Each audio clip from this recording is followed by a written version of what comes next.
dans la province, au comble du malheur et de l'opprobre. Les murailles de Jérusalem sont en ruine et ses portes sont consumées par le feu.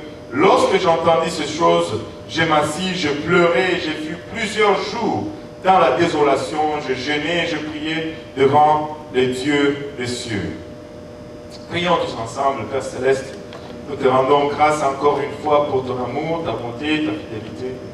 Te remercions encore une fois, Éternel, pour le privilège que nous avons d'être réunis en ces lieux, dans ta présence. Par notre prière maintenant, c'est que ta volonté soit parfaite avec nous aujourd'hui.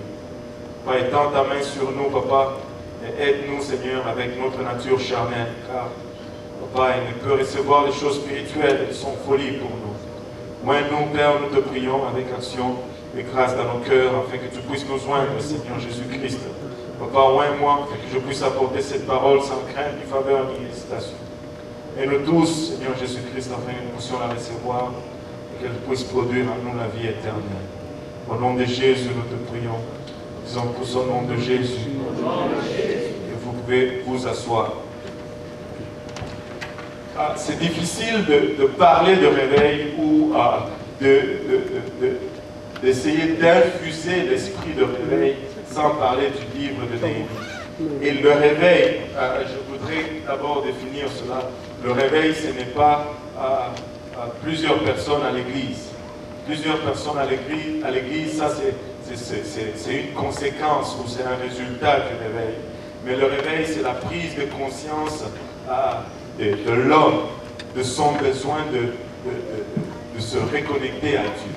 C'est cette prise de conscience de la présence de Dieu dans nos vies à chaque jour. Le réveil, c'est être conscient de la présence de Dieu dans ta vie. Là, tu ne fais plus rien comme tu le faisais avant parce que tu réalises que Dieu te regarde. C'est ça le réveil. Le réveil, c'est pas... quand tu as cette prise de conscience, ton attitude change et tu commences à attirer les gens. Tu commences à les amener à l'église. Et le résultat, c'est que plusieurs personnes réalisent aussi que Dieu est réel, Dieu est vivant et Dieu est intéressé à eux. Savez-vous que Dieu est intéressé dans chacun de nous ici présents? Lorsque Jésus est allé à la croix, il avait chacun de nous ici présents dans ses pensées. Et laissez-moi vous dire, même si tu es seul sur cette terre, Jésus-Christ allait venir et mourir juste pour toi. C'est autant qu'il est intéressé dans nos vies individuellement. Ce n'est pas quelque chose de collectif qu'il a fait, c'est quelque chose d'individuel et de personnel. Et tu as besoin de réaliser cela. Maintenant, nous allons lire un peu, c'est que le livre de Néhémie, c'est en quelque sorte son journal qu'il a écrit. Et dans le livre de Néhémie, quand nous allons étudier et voir le processus qu'il a amené au réveil, on va définir le réveil dans le livre de Néhémie, il n'est pas seulement question de la construction des murs de Jérusalem. Ce qui a motivé Néhémie, c'est le retour dans sa ville natale pour reconstruire les murs de Jérusalem.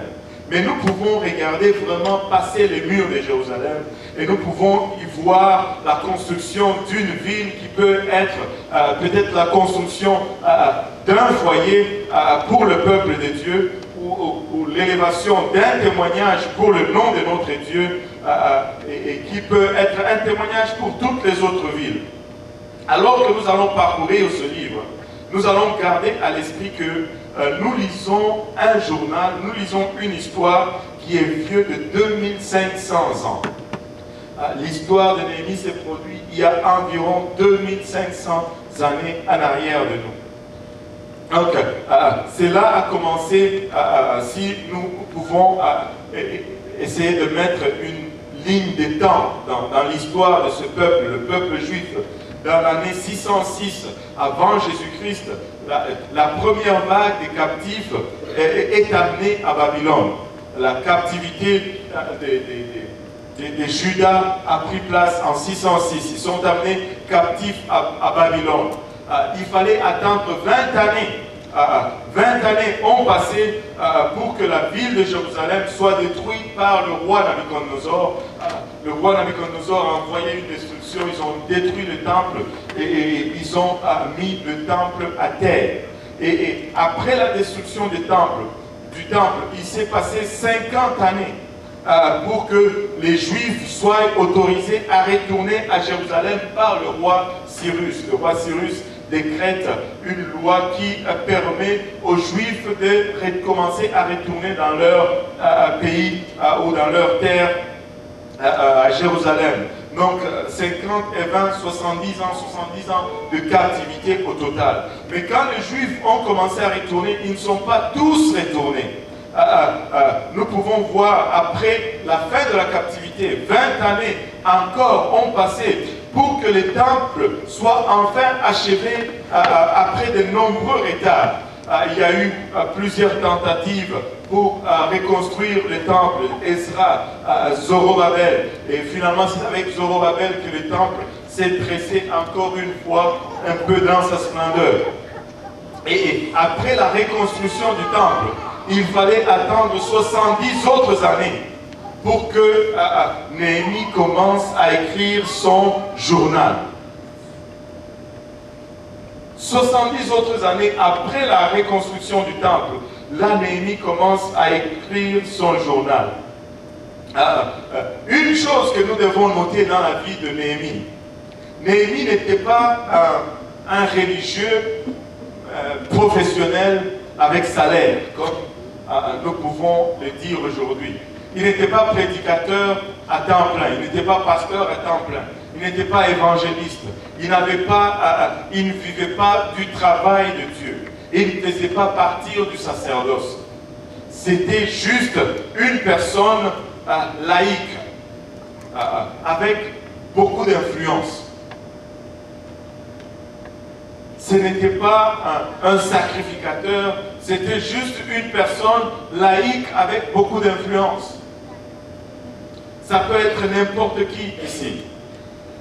Amen. Il avait un endroit idéal pour vivre. Il avait une très bonne carrière. Il était l'échasson du roi. C'est-à-dire, il était dans la haute sphère de la société à l'époque. Il servait et il goûtait le vin du roi. Il s'assurait que le roi avait la meilleure qualité en ce qui concerne le vin. Il n'est pas retourné avec les Juifs qui sont retournés avec beaucoup de difficultés, on peut le dire, dans leur patrie. 90 années plus tôt, il est resté à Suse.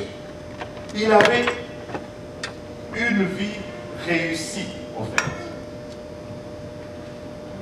Son lendemain était assuré. Et en plus, il vivait dans la capitale, la belle ville de Suse, qui était la capitale de la Perse. C'est comme s'il habitait Port-au-Prince.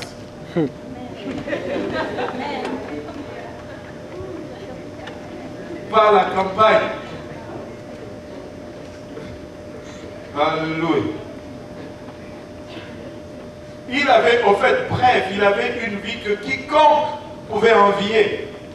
Amen. Et si on le regardait selon les standards de nos jours, on allait dire qu'il a réussi. Il s'est faufilé. Il est arrivé là-bas comme réfugié ou fils de réfugié, mais il s'est retrouvé à travailler au palais du roi. C'est comme si notre sœur Avia aujourd'hui travaillait dans le cabinet de Stephen Harper. Tout le Gabon va être content. Ça, c'était la vie de Néhémie. Il était à l'aise. Il était bien.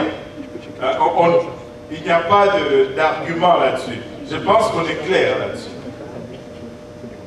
Toi aussi, tu veux travailler chez Harper? Ok, c'est quoi la question?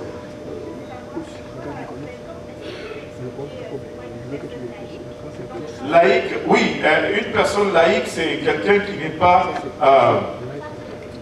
si on doit le dire dans le sens de nos jours, c'est quelqu'un qui n'est pas prêtre ou qui n'est pas pasteur, qui n'a pas une fonction religieuse comme profession, c'est-à-dire nous tous.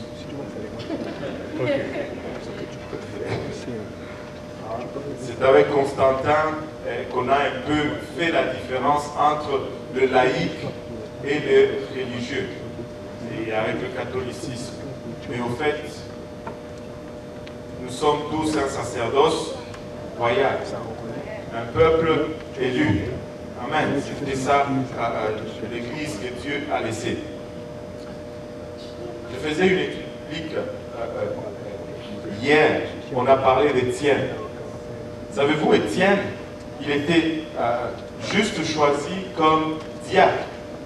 Et savez-vous, c'était quoi le travail des diacres? Pourquoi ils ont été élus diacres? Servir la nourriture aux tables pour qu'il n'y ait pas de chicane pour le partage de nourriture. Ces choses n'ont pas commencé aujourd'hui. Anyway. Juste assurer qu'il n'y a pas de chicane pour le partage de nourriture. Mais c'était ça son travail dans l'Église. Mais cela ne l'a pas empêché à sortir dans le livre des Actes chapitre 7 et à prêcher à un groupe de Juifs qui étaient tellement fâchés qu'ils l'ont amené devant le Sanhédrin. Et devant le Sanhédrin, il a prêché l'évangile. Jésus-Christ est mort. Jésus-Christ a été enseveli. Et Jésus-Christ est ressuscité. Et si vous ne le reconnaissez pas aujourd'hui, vous allez tous mourir dans vos péchés. Et pour cela, il a été lapidé. Ce n'est pas parce qu'il distribuait la nourriture qu'il ne pouvait pas prêcher. Ce n'est pas parce que tu nettoies l'église que tu ne peux pas enseigner une étude biblique. Tout le monde peut le faire. Amen. Ouf. Si j'étais moi, je battrais vos mains pour vous. Tout le monde peut le faire. Alléluia. Nous sommes un sacerdoce royal. Amen. Retournons à Néhémie. Il avait une belle vie. Amen. Mais, que tout le monde dise mais un rapport de la ville de Jérusalem dévastée, qui était la capitale d'Israël, l'a totalement bouleversé, a totalement changé sa vie. Lorsqu'il a eu les nouvelles comme quoi Jérusalem était bouleversée, sa vie a totalement été aussi bouleversée. Jérusalem ressemblait à Port-au-Prince après le tremblement de terre. La ville était détruite et les gens étaient dispersés et démoralisés. Et ça ne l'a pas laissé indifférent. Et une conversation avec certains de ses frères de Juda sur l'état de sa bien-aimée Jérusalem. Et Néhémie ne pouvait plus jamais être le même. Il a été totalement bouleversé.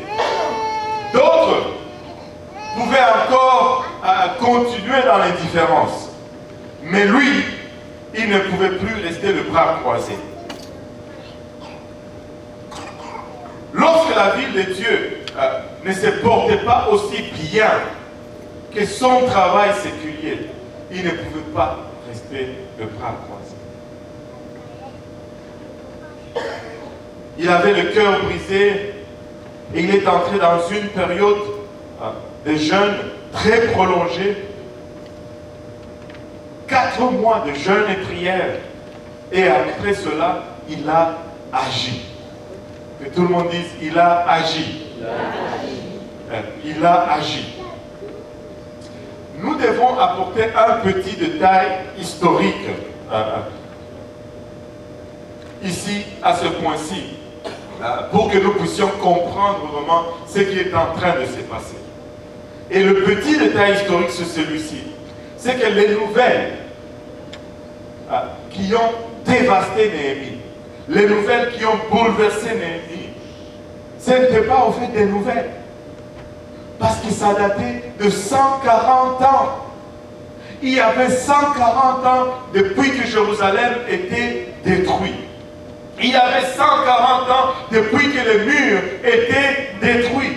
Mais 140 ans après, on lui redit l'état de Jérusalem et il devient totalement bouleversé. 140 ans plus tard, ce serait comme si je vous disais aujourd'hui, oh, le président Lincoln a été abattu. Ça s'est passé en 1865. Et vous mettez dans tous vos états. Ou que, je sais pas, la guerre civile américaine est finie. Ou que, l'Afrique est en train d'être partagée à la table ronde de Berlin. C'était 1885. Et là, vous commencez à pleurer là-dessus. Aujourd'hui. Là, vous commencez à jeûner là-dessus. Aujourd'hui. À prier là-dessus. Aujourd'hui. 140 ans plus tard. N'est-ce pas un peu trop? N'est-ce pas un peu exagéré? Ne devrait-il pas déjà avoir réglé ces problèmes émotionnels concernant cette situation 140 ans plus tard? En fait, quand ça s'est passé, quand c'était une nouvelle, il n'était même pas encore né.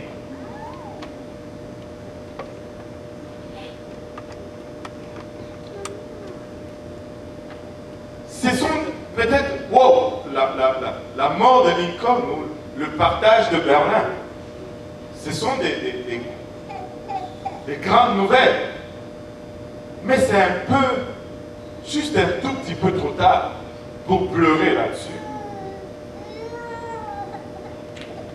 Néhémie ne devrait-il pas être au courant de cela déjà? Néhémie, tout le monde sait déjà cela. Tout le monde est déjà au courant que Jérusalem est à terre. Et c'est comme si lui, il commence à pleurer là, maintenant. Ce n'est plus une nouvelle. C'est un état de fait. C'est notre quotidien. Il y a eu un tremblement de terre en Haïti. Si on te le dit aujourd'hui, ah,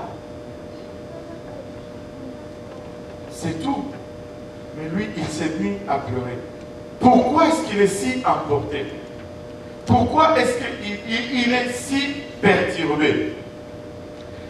Le problème, c'est celui-ci, ou la réponse est celui-ci à la question.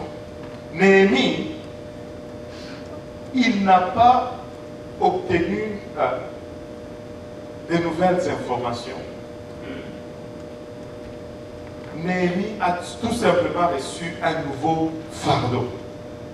C'était tout simplement un nouveau fardeau qu'il a reçu. Ce n'était pas de nouvelles, ce qu'on lui disait, mais c'était plutôt un fardeau qu'il recevait. Que tout le monde dise un fardeau. Néhémie disait, tout se passe très bien dans mon travail séculier. Et à la maison peut-être. Mais cela n'est pas suffisant si le travail de Dieu ne va pas encore à son meilleur. Son fardeau l'a tellement touché que le roi l'a remarqué. Et le roi l'a questionné là-dessus. Parce qu'il n'était plus le même. Le roi le regarde et dit, mais qu'est-ce qui se passe, Néhémie? Et Néhémie, après avoir été questionné, n'a pas caché son fardeau. Il a déclaré tout haut, oui, l'œuvre de Dieu. En fait, il était en train de dire, en d'autres termes, il était en train de dire au roi que l'œuvre de Dieu vient avant ton royaume, au roi. Il n'a pas caché cela. Il était en train de dire, oui, je dois donner un temps majeur et beaucoup d'énergie pour le Seigneur. Je ne sais pas si vous comprenez les larmes de Néhémie. Je ne sais pas si on peut réaliser ce qui s'est passé vraiment dans la vie de Néhémie en ce temps-là. On pourrait être amené à se poser cette question. Où sont les chrétiens aujourd'hui qui sont plus préoccupés par la maison de Dieu que par leur propre maison? Qui sont plus préoccupés par l'œuvre de Dieu que par leur propre travail? Qui sont plus préoccupés par le royaume de Dieu que par leur propre royaume?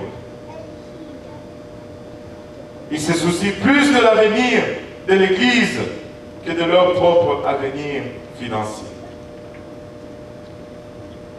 Dieu a-t-il encore des chrétiens comme ça aujourd'hui? Vous savez, il y avait un temps où des gens qui venaient à Dieu premièrement, quand ils donnaient leur vie à Christ, ils retournaient à leur travail et ils disaient à leur employé, je ne peux pas travailler dimanche parce que j'ai un service. Je ne peux pas travailler mercredi soir parce que j'ai une étude. Je ne peux pas travailler le samedi la nuit parce que on a une réunion de prière. Je ne peux pas travailler telle fin de semaine ou tel jour parce qu'on a des réunions spéciales à l'église. Une fois, c'était comme ça. Ou quand le nouveau converti venait à Dieu, il allait au travail et il déclarait cela. Mais de nos jours, c'est plutôt le contraire qui se passe. Quelqu'un vient à Dieu, et au lieu d'aller parler au travail, c'est à l'église qu'il vient parler. Je ne peux pas venir le dimanche parce que je dois travailler. Je ne peux pas venir le mercredi soir parce que j'ai du travail. Samedi soir, je ne peux pas parce que je travaille la fin de semaine. Et je ne peux pas participer à telle réunion spéciale parce que je dois travailler. Dieu a-t-il encore des chrétiens qui mettent le royaume de Dieu en priorité vis-à-vis de leur propre royaume?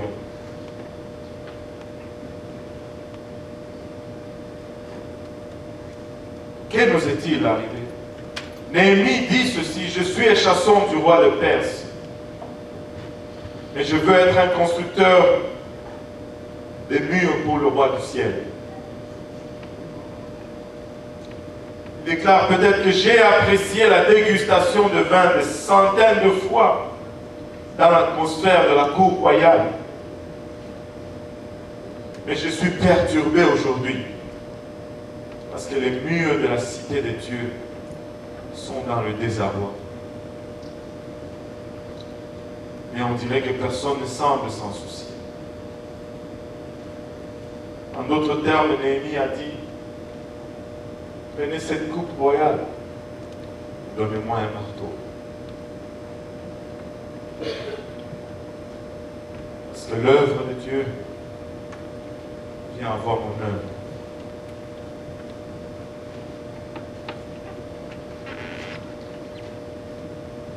Dieu a-t-il encore de tels chrétiens aujourd'hui? Et c'est sûr, il n'y a pas de doute, je vais être étiqueté comme un radical. C'est correct. Néanmoins, ceci est une vérité cinglante. Nous avons inversé la priorité des choses. Nous sommes plus préoccupés de nos propres royaumes, notre propre avenir, alors que le vrai futur se trouve dans les mains de Jésus-Christ.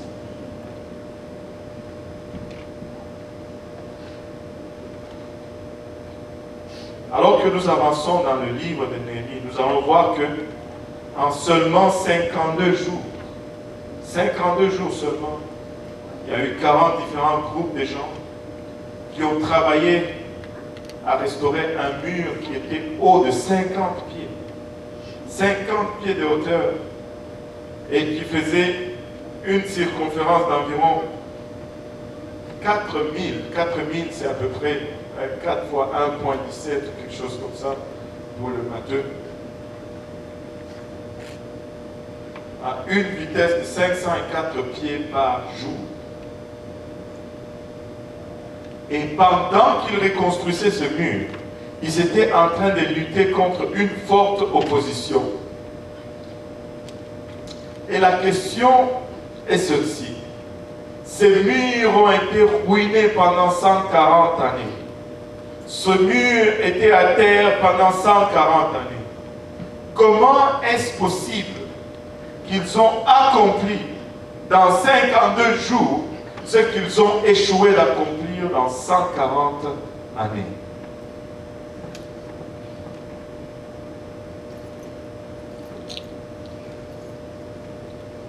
Comment est-ce qu'ils ont pu accomplir dans 52 jours seulement ce qu'ils ont échoué dans 140 années? Il y a deux clés. Ils ont prié. Et tout le monde dise la prière. Ils ont prié. Oui, mais ils ont aussi agi. Que tout le monde dise l'action. Ils ont prié, mais ils ont aussi agi. Amen. La prière, ce n'est pas... si vous n'êtes pas d'accord avec tout ce que j'ai dit jusqu'à présent, retenez au moins ceci. Ça va changer ou ça va transformer votre façon de prier. À toujours. La prière, ce n'est pas avoir la volonté de l'homme accomplie dans le ciel, mais plutôt la volonté de Dieu accomplie sur la terre. Nous prions très souvent pour avoir notre volonté accomplie au ciel. Nous devons arrêter de faire ça. Nous devons prier pour que la volonté de Dieu soit accomplie sur la terre. Que ta volonté soit faite sur la terre comme au ciel.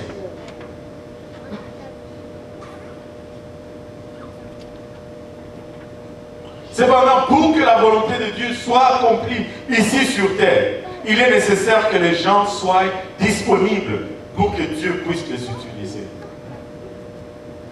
Si Dieu va répondre à la prière, il va d'abord commencer par travailler dans celui qui prie. Il va d'abord commencer à œuvrer dans celui qui prie. Quand tu te mets à prier, Dieu commence d'abord par te changer. Dieu commence d'abord par te transformer. Dieu commence d'abord par œuvrer en toi. C'est pourquoi à chaque fois que tu vois trop de problèmes autour de toi, c'est parce que tu ne pries pas vraiment. Parce que quand Dieu commence à te transformer, même ta façon de regarder change. Amen. Change. Dieu ne va pas changer les choses autour de toi pendant que tu pries. Il va d'abord commencer par travailler en toi. Il va d'abord commencer par te changer toi-même. Il travaille d'abord en nous. Et après, il va travailler à travers nous pour aider à voir nos prières exaucées. Vous dites, ah, pasteur, d'où est-ce que tu tiens cela? Dans notre Bible ou dans votre Bible. Regardez Ephésiens 3, verset 20.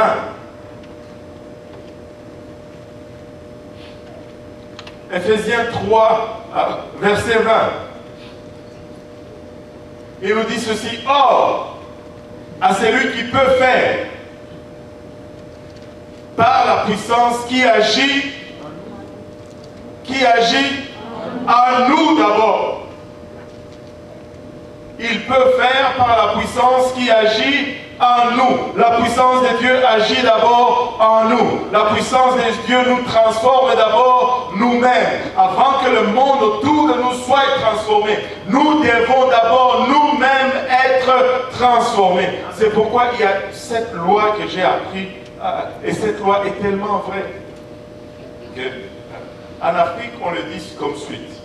Si tu pointes un doigt vers quelqu'un, il y a, chez nous on dit 4, parce que nous pointons comme ça.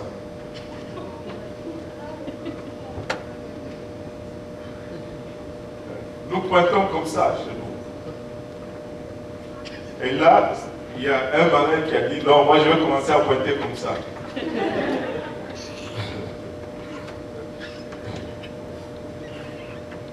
Si tu veux vraiment changer quelqu'un, il faut que toi tu changes. Si tu veux changer quelqu'un, il faut que toi tu changes.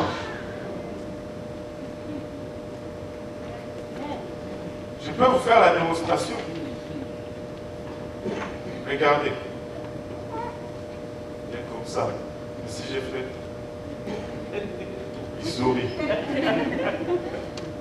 Quand moi je change mon visage, Avez-vous déjà vu quelqu'un à qui vous souriez puis il continue à vous regarder? Si tu veux que quelqu'un te sourie, commence par le sourire lui-même, toi-même. Toi, tu regardes quelqu'un comme ça et tu veux qu'il te sourie. Ça ne marche pas. Change, lui aussi va changer. Amen. Oh, lui ne me salue jamais. Si tu le salues, va te saluer.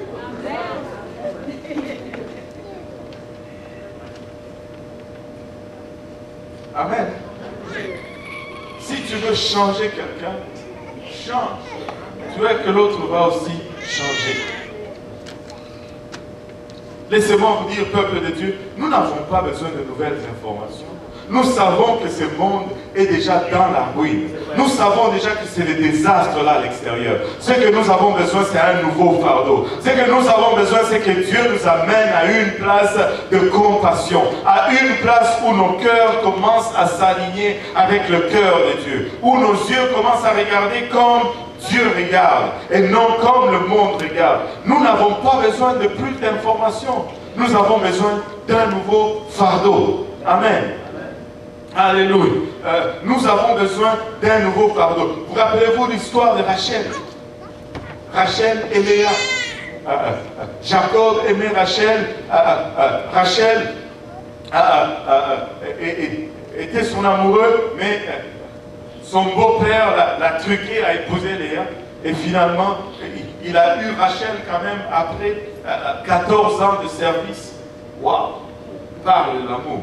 14 ans de service auprès de son beau-père pour avoir celle qu'il aimait. Et finalement, quand il a les deux femmes, Léa, qui était la mal-aimée, avait des enfants, et Rachel, qui était la bien-aimée, n'avait pas d'enfants. Stérile. Vous savez quoi? Elle a regardé sa situation, elle a regardé son mari, et cet amour ne l'a pas suffi. Genèse chapitre 30, le tout premier verset nous dit ceci. Lorsque Rachel vit qu'elle ne donnait point d'enfant à Jacob, elle porta envie à sa sœur. Elle dit à Jacob, donne-moi des enfants ou je meurs. Donne-moi des enfants ou je meurs. Quel cri de détresse. Donne-moi des enfants ou je meurs.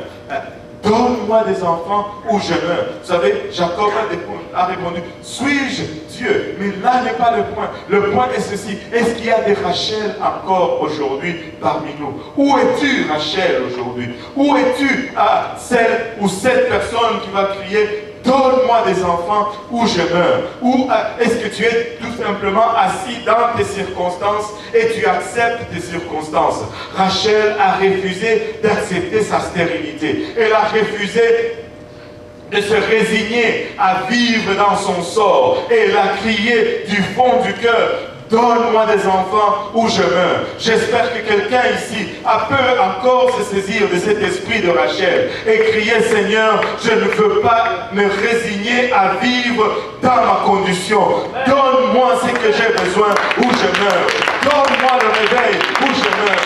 Donne-moi ma famille ou je meurs. Donne-moi mes enfants ou je meurs. Alléluia. Seigneur, où sont-elles ces Rachel aujourd'hui?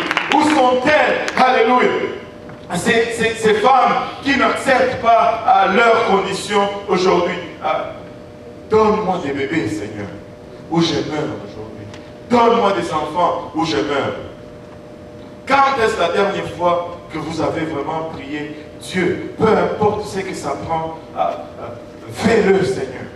Peu importe ce que tu veux de moi, fais-le, Seigneur. Je suis là, je suis sur l'autel, transforme-moi. Je veux me déconnecter totalement de ce monde, de ces désirs, de ces matérialismes qui nous enveloppent si aisément, de ces choses qui prennent au fond la priorité dans nos vies.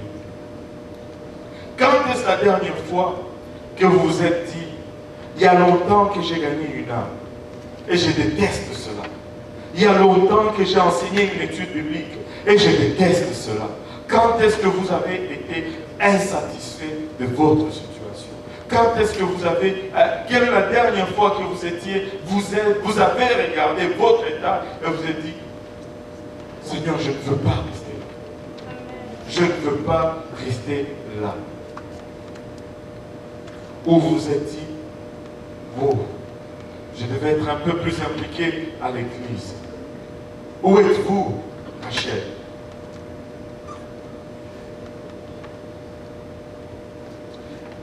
Vous savez, Néhémie, il s'est assez soucié pour demander, pour pleurer, pour prier et jeûner, et par la suite, pour se porter volontaire. Des fois, nous demandons, mais nous ne pleurons pas. Quelle est la dernière fois que tu as pleuré pour une âme? Quelle est la dernière fois que Dieu a mis un tel fardeau pour quelqu'un sur toi et que tu en as versé de larmes? La dernière fois que tu as fait 10 minutes, 30 minutes sur tes genoux, juste en te concentrant sur le nom d'une personne. Juste une personne. Seigneur, sauve-t-elle. Seigneur, sauve-le. Ne permets pas qu'il aille jusqu'à la perdition. Ouvre ses yeux, Seigneur. Père, je plaide avec toi que tu les regardes avec ta grâce. Que tu le regardes avec ta miséricorde, Papa. Que ta patience se renouvelle vis-à-vis de lui, Seigneur. Sauve-le, il ne doit pas aller en enfer, Seigneur. L'enfer est terrible. Seigneur, tu n'as même pas fait l'enfer pour lui, tu as fait l'enfer pour les anges déchus, Seigneur. Ne permets pas qu'il aille, Seigneur. Donne-lui encore une autre opportunité. Quand est-ce que tu as pleuré sur quelqu'un? Pendant 10 minutes, pendant 30 minutes. Quand est-ce que tu as usé tes genoux pour quelqu'un? Néhémie se souciait. Et il s'est soucié assez pour demander, pour pleurer, pour prier, pour jeûner. Et il ne s'est pas arrêté là.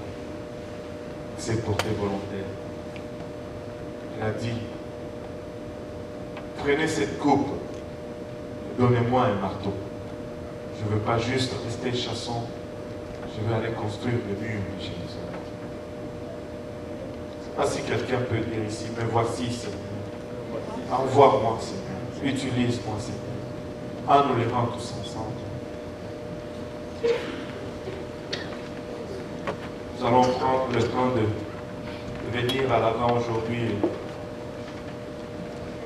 de permettre à Dieu de venir et de renouveler nos fardeaux. Nous avons encore beaucoup de temps, et que 20h17.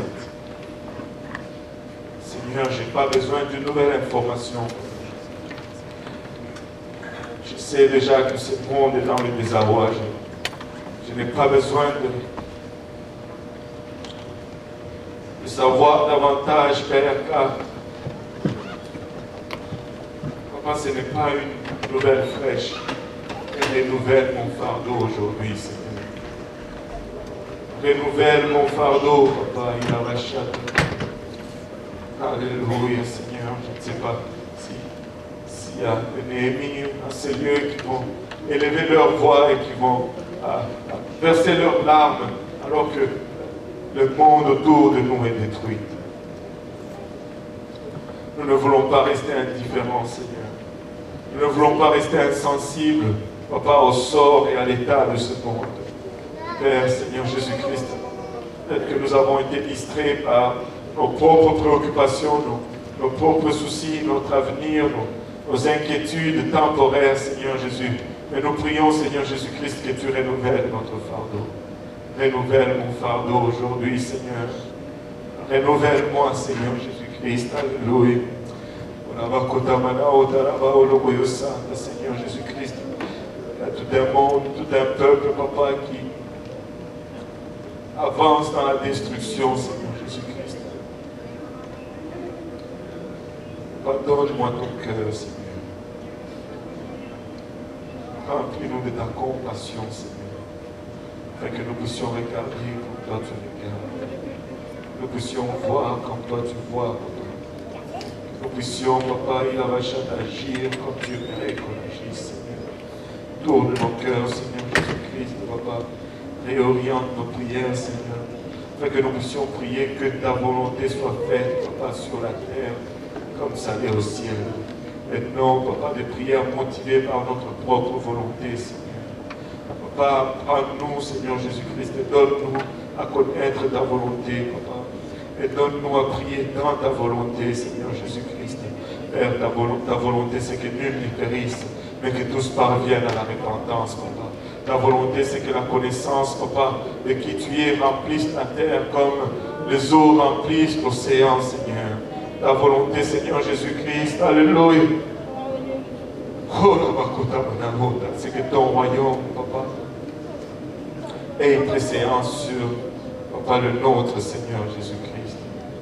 Parle-nous aujourd'hui, Seigneur. Papa, réoriente nos préoccupations, Seigneur.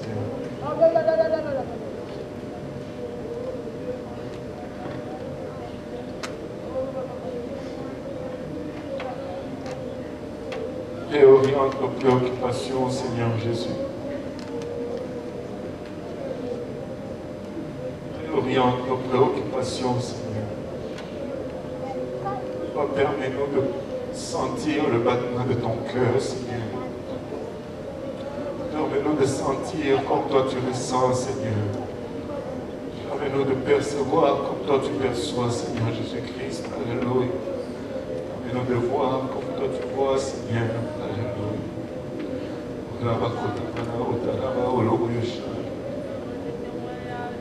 Alléluia, Seigneur. Nous ne voulons pas être dans l'indifférence, papa, par rapport à l'état, papa, de notre société, par rapport à l'état, papa, de notre monde, par rapport à l'état de notre, papa, culture aujourd'hui. Nous ne pouvons pas rester indifférents, Seigneur. Alléluia. Aide-nous, Seigneur, papa. Transforme-nous, permets-nous de voir, Seigneur. Comme toi tu vois, papa.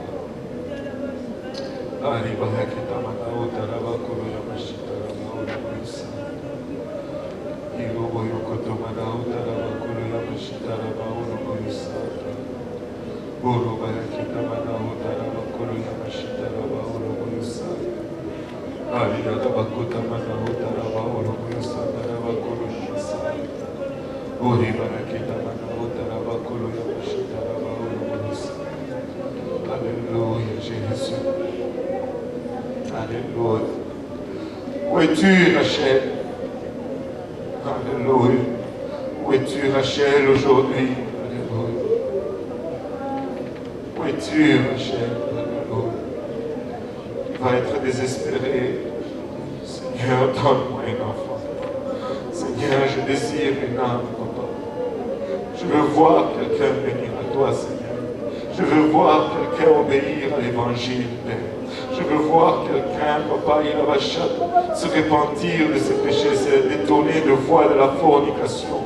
Papa, se détourner de voie, papa, de la promiscuité, de la cupidité, Seigneur, et marcher dans tes voies, Seigneur. Je veux voir quelqu'un venir revêtir de ton nom dans les eaux du baptême, papa. Je veux voir quelqu'un être rempli du Saint-Esprit et parlant d'autres langues, comme l'Esprit donne de s'exprimer, Seigneur. Je veux voir ton œuvre, papa. Il rachète du temps que ton œuvre me prospère, Seigneur.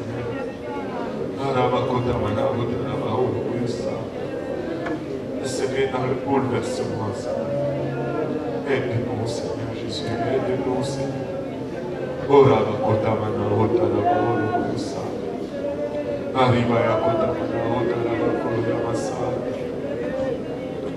Alléluia. Alléluia, Seigneur. Aide-moi, papa, à voir ton royaume avant mon royaume. Papa, à voir ton œuvre avant mon œuvre, Seigneur. Où es-tu, Rachel? Où es-tu, Néhémie, aujourd'hui? Alléluia.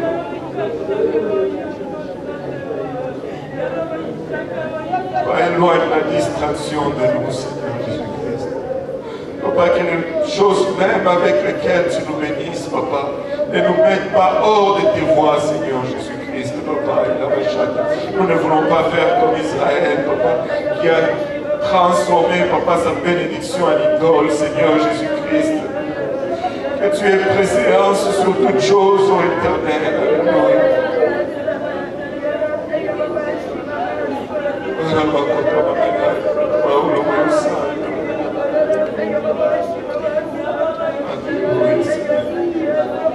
Alléluia, Jésus. Où es-tu, Michel? Où es-tu, Michel? Tu vas encore pleurer. Donne-moi un enfant où je t'aime. Donne-moi des enfants où je t'aime. Donne-nous le réveil, Seigneur, où nous mourrons, Papa. Donne-nous le réveil, Seigneur, où nous mourrons, Seigneur. Donne-nous le réveil, où nous mourrons, Seigneur. Donne-nous ces âmes, Seigneur, un peuple à ton nom, Papa. Dans la ville de Montréal, un peuple à ton nom, Seigneur. Il va chanter dans la province du Québec. Un peuple à ton nom, Seigneur Jésus. Un peuple à ton nom. Un peuple à ton nom, Papa. Un peuple à ton nom, Seigneur. Un peuple à ton nom, Papa. Un peuple à ton nom, Seigneur. Un peuple à ton nom, Seigneur. Alléluia,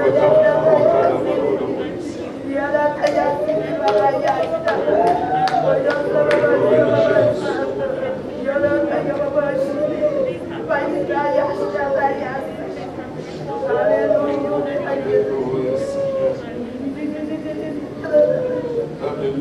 Alléluia, Jésus. Alléluia. Où es-tu, Rachel? Où es-tu, Rachel?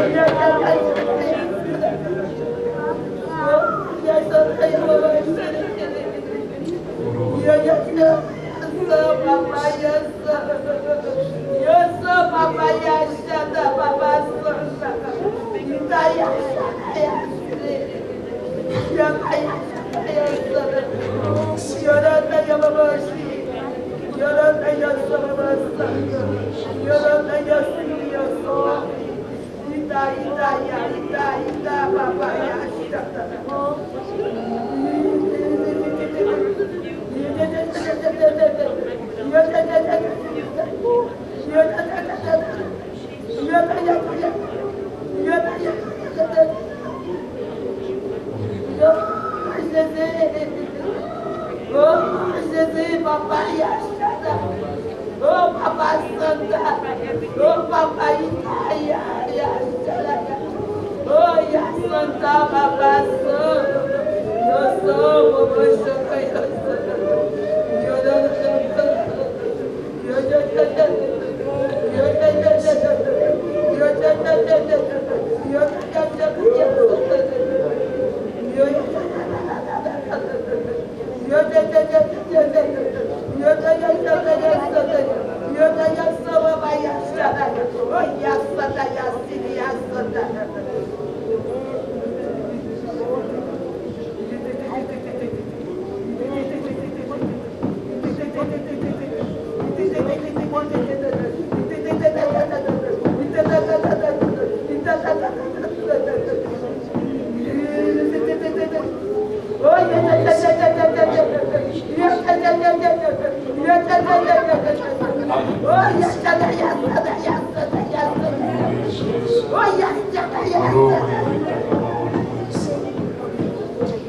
Alléluia, Seigneur.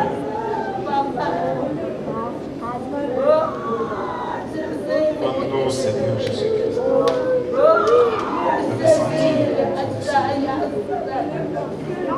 Donne-nous, Père Céleste, de voir comme toi tu vois, aimer comme toi tu aimes, compatir comme toi tu compatis, Seigneur. Alléluia, Jésus. Alléluia, Jésus. Alléluia, Papia. Alléluia, Baba Santa. Alléluia, Baba. Alléluia, Santa.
Seigneur, ramène-nous à cette place où tu es le premier,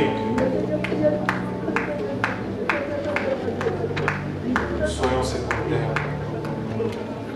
Que tu sois premier dans nos vies, que tu sois premier dans notre travail, que tu sois premier dans nos entreprises, dans tout.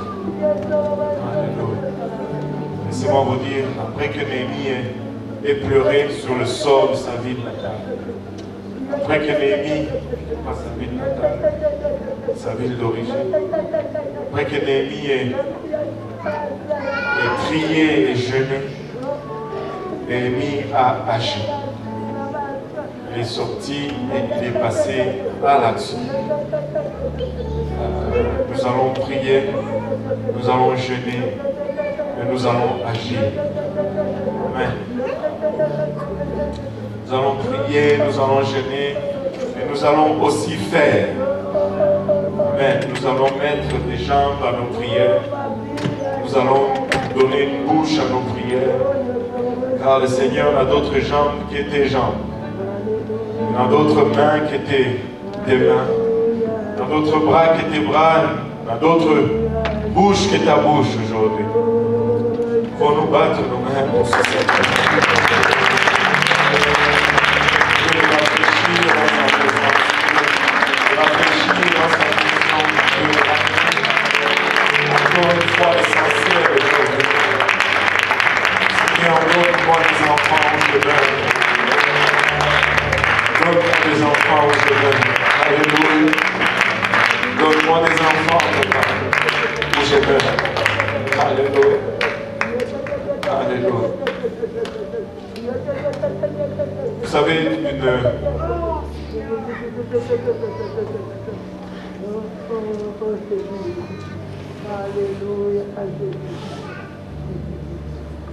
il n'y a qu'une façon d'entrer dans le royaume de Dieu, c'est d'y naître. La citoyenneté céleste est un droit de sang. Le sang de Jésus-Christ. Par la repentance, le baptême d'eau, le baptême du Saint-Esprit, nous entrons dans le royaume céleste. Et nous retournons en fait à la source de notre création. C'est le simple message que le Seigneur nous demande d'approcher. Ce monde est dans la perdition, ce monde est dans le désarroi. Vous avez Jésus-Christ. Si tu n'as pas Jésus-Christ aujourd'hui, tu peux l'avoir. Tu peux te repentir de tes péchés aujourd'hui. La repentance, c'est juste une prise de conscience de notre état de pécheur. Je reconnais que je suis pécheur, que je suis défaillant. Mais je prends la décision, la repentance implique aussi une décision. La décision de faire un demi-tour. J'ai marché dans le voie de ce monde et je me détourne et je marche dans la voie de Dieu. Les voies de Dieu sont contraires aux voies du monde. Avant, je volais, j'ai menté, j'ai triché, là je me tourne, je ne vole plus, je ne mens plus, je ne triche plus. C'est ça la repentance. Et la deuxième des choses après cela, c'est le baptême d'eau au nom de Jésus-Christ pour le pardon de nos péchés. Le baptême d'eau, ce n'est pas juste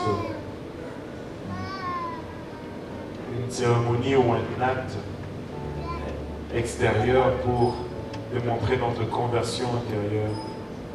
La Bible nous dit, vous répandez-vous et faites-vous baptiser au nom de Jésus-Christ pour le pardon de vos péchés.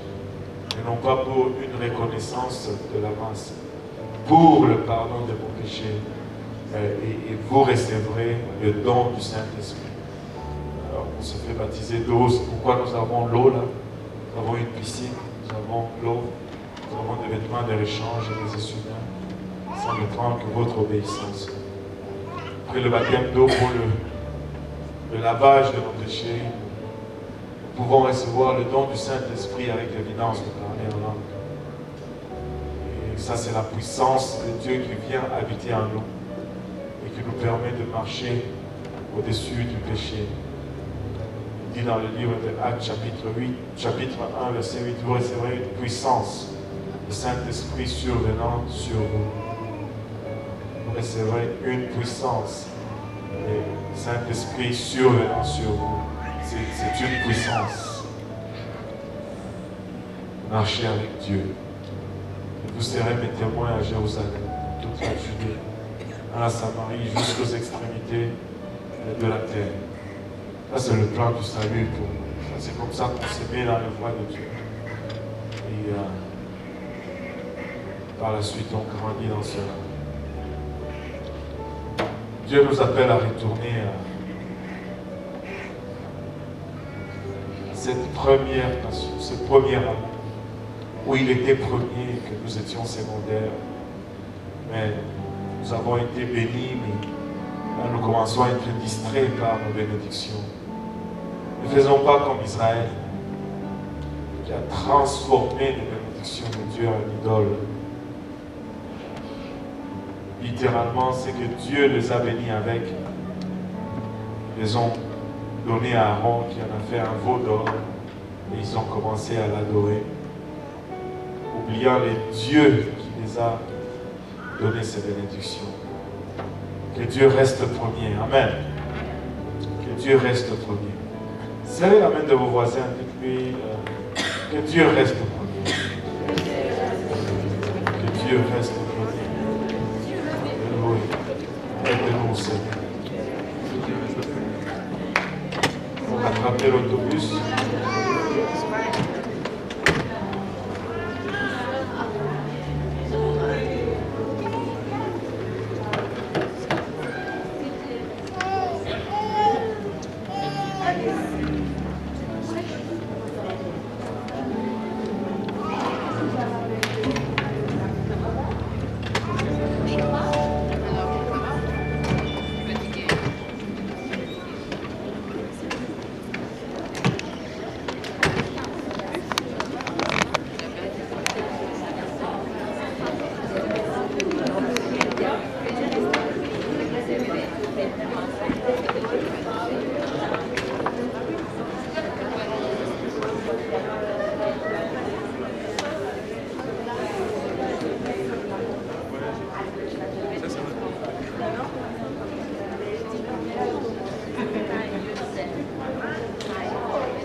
toi, tu habites, tu vas avec qui? Non, moi je suis très même. Est-ce que... Ok, c'est bon alors. Moussa. Moussa. Regarde au-dessus. C'est bon, on va te déposer.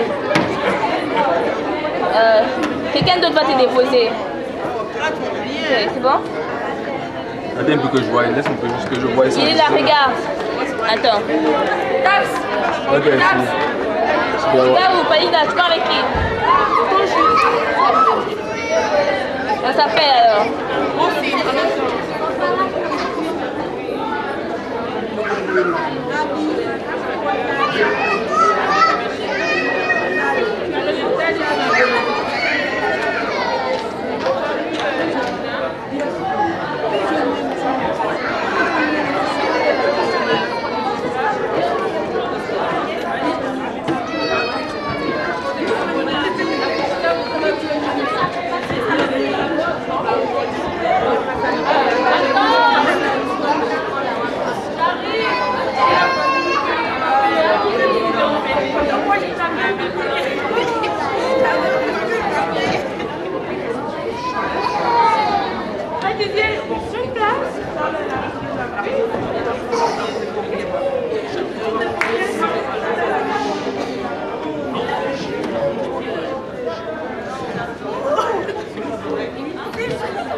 Ça, il n'a pas de choix.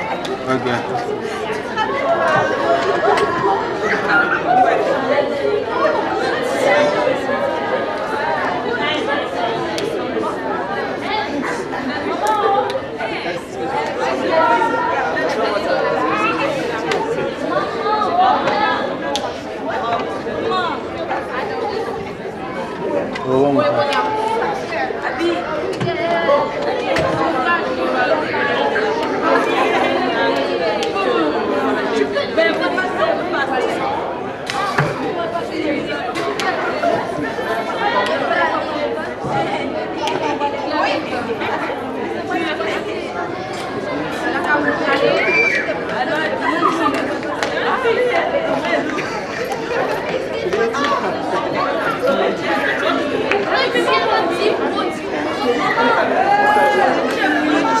On parlait de ça, mais vous n'ayez pas dit non. Mais tu as aimé, le Seigneur est là.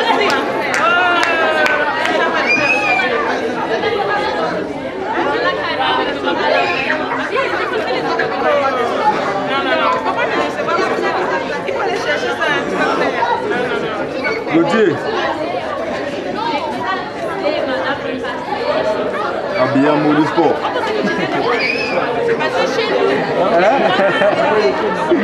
Gauthier. Période d'examen. Hein?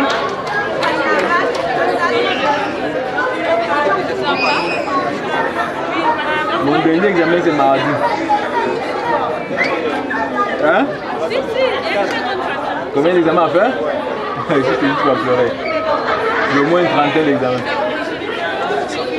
Parce qu'il y a des examens que je fais à l'école, mais il y a d'autres que je ne fais pas à l'école. Allez, chez moi. Mais ça se fait assez vite. Au moins 30 heures. Donc si tu es en recherche, tu sais pas le chercher.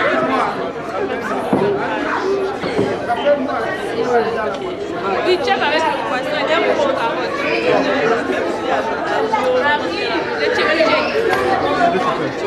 Là, j'ai fait un TP là.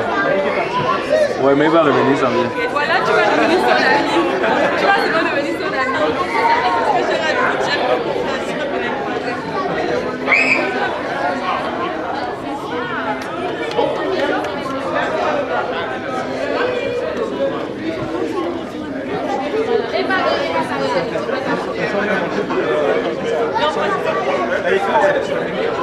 ça, Yannick?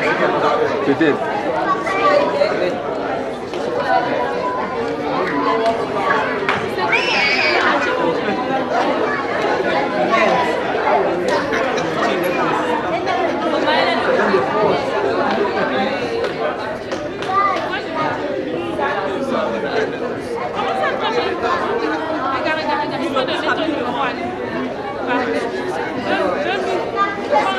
Parce que là,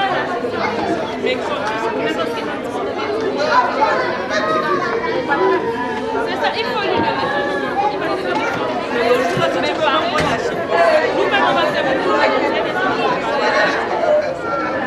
oui, c'est le problème. On va même la chercher, on la dépose après. Oui. Oui, ça c'est des clients.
Ouais, c'est correct. Tu as fini? Hein? Tu as fini? Ben non, ça prend du temps, mais je vais venir, j'arrive. Ben j'arrive, je descends, je descends.